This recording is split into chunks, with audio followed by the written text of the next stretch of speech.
आप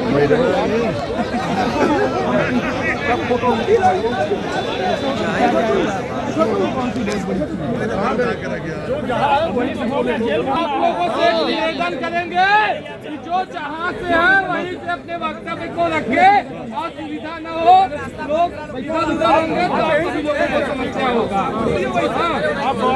और आप अपने शब्दों को रखें। मैं राष्ट्रीय अध्यक्ष गौड़ आर्मी भारत यूजीसी का विरोध करता हूँ और हर जिले में उसका ज्ञापन हम लोग दिलवा रहे हैं। आज बनारस में उपस्थित मैं इनका समर्थन करता हूँ। इसी क्रम में हम चाहेंगे कि गौरी सिंह जी जो कि अपने समाज के लिए हमेशा अग्रसित रहते हैं अपने दो शब्दों को रखें। और रास्ता बंद कराओ, क्यों ना आवे तो रास्ता बंद करा, बंद करा। भाई साहब थोड़ा सा देखिए इधर उधर होगा।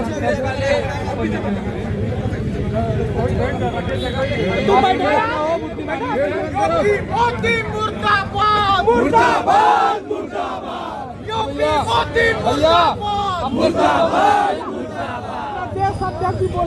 और केसरिया भारत के प्रदेश अध्यक्ष गौरी सिंह जी अपने शब्दों को बोल रहे हैं। बोलिए भैया।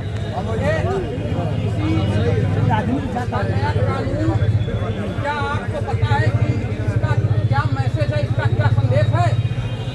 इसका मैसेज एकमात्र सीधा मैसेज है कि यह देश अब आपका नहीं है।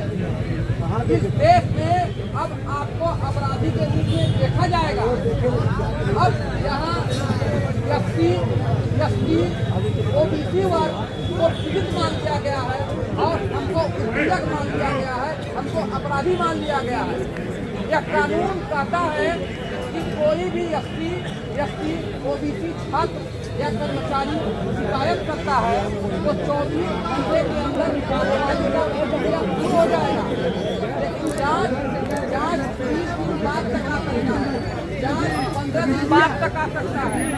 इसका अर्थ क्या है? इसका अर्थ यह है कि शिकायत के बाद पहले कार्रवाई होगा, फिर जांच होगा। सभी लोग अपनी अपनी जगह पे शांत रहे। सारे लोग बारी बारी से अपनी बातें कहें और इसमें जो कंटेंट है कंटेंट लीजिए।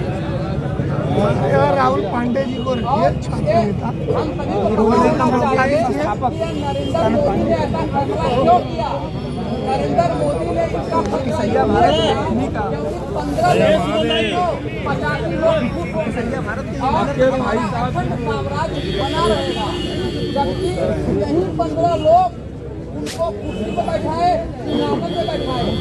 अभी इन दिनों कालनेमी शब्द चर्चा में है, लेकिन मैं मानता हूँ इस सदी का सबसे बड़ा कालनेमी नरेंद्र मोदी है, जिसको हमने 4 बार मुख्यमंत्री का टिकट दिया, 3 बार प्रधानमंत्री का टिकट दिया। हम नहीं समझ पाए कि क्या इसका असली कालनेमी। जब अचेत लक्ष्मण को संजीवनी बूटी लाने जा रहे हनुमान जी जा रहे थे तो एक राक्षस था जो कि साधु वेश में उनको उनके मार्ग में अवरोध डालना चाहा, लेकिन हनुमान जी थोड़े समय में ही समझ गए कि यह साधु नहीं है, यह राक्षस है। लेकिन हम इस राक्षस को 25 साल से नहीं समझ पाए। 4 बार मुख्यमंत्री के कुर्सी पर बैठाए, 3 बार प्रधानमंत्री के कुर्सी पर बैठाए। आज वह हमारे पीठ पर नहीं बोल रहा है, वह हमारे सीने में हम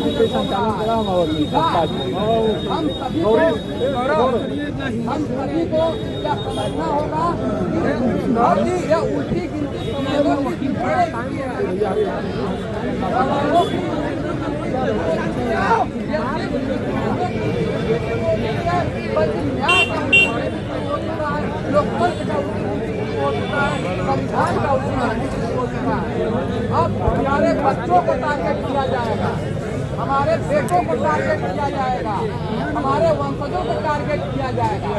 अब यह विषय हम लोगों के लिए करो या मरो का होना चाहिए, नहीं तो आप वही हाल होगा जो महाभारत में धृतराष्ट्र का हुआ था।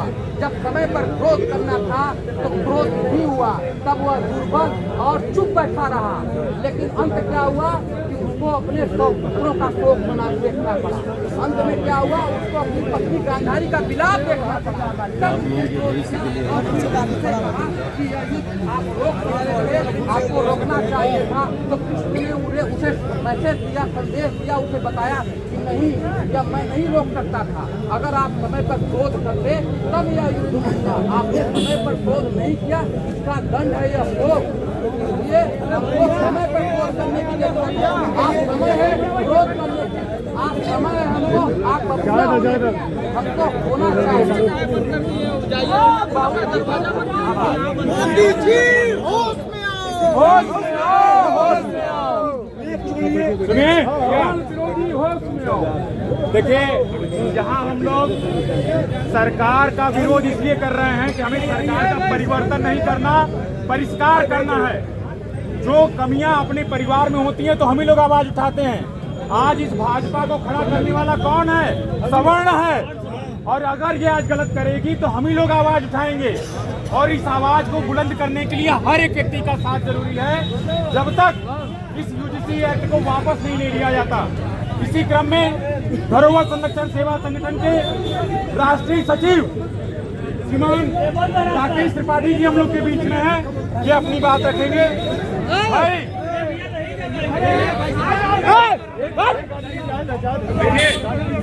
को बिगाड़ना नहीं है, थोड़ा सा हम ही लोग व्यवस्था को बनाने वाले, हम लोग को व्यवस्था नहीं बिगाड़ना है, अपनी बात को मनवाना है, व्यवस्था नहीं बिगाड़ना है।